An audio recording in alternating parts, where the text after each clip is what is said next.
Bonjour à tout le monde. Aujourd'hui, à la page 9, on va continuer la suite de notre leçon. Les produits du jardin. Avant tout, je vous fais un petit rappel. On avait déjà parlé de deux genres de jardins privés, le verger et le potager. Dans un verger, on peut trouver les arbres fruitiers, donc les fruits, et dans un potager, on peut planter des légumes.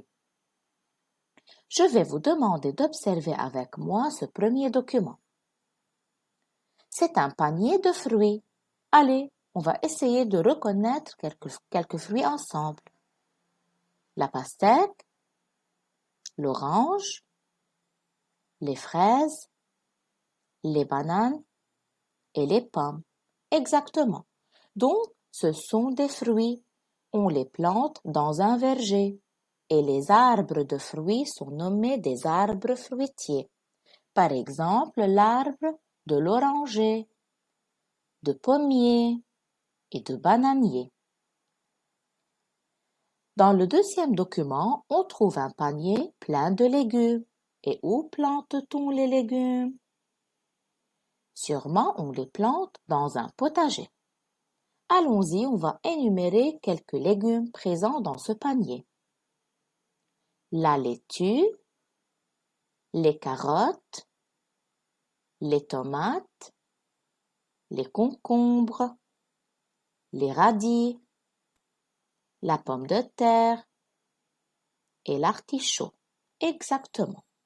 Donc, les fruits et les légumes sont plantés dans des jardins privés.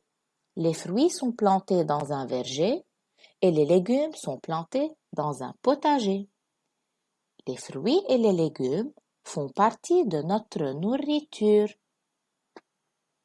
De même, dans les jardins, on peut trouver plusieurs genres de fleurs. Observez avec moi ces fleurs. Elles sont cultivées dans les jardins. Est-ce que quelqu'un d'entre vous sait le nom de ces fleurs? On va essayer de les découvrir ensemble. La rose, la marguerite,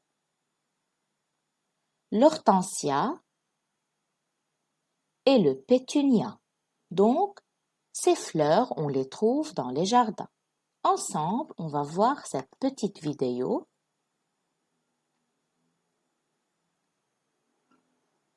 Regardez la rose en réalité, la marguerite,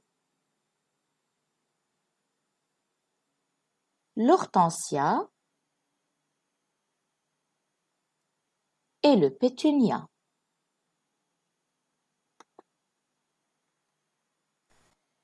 Finalement, la synthèse nous dit: les fruits et les légumes sont les produits des jardins. Ils font partie de notre nourriture. Deuxième point, certaines fleurs sont aussi les produits des jardins.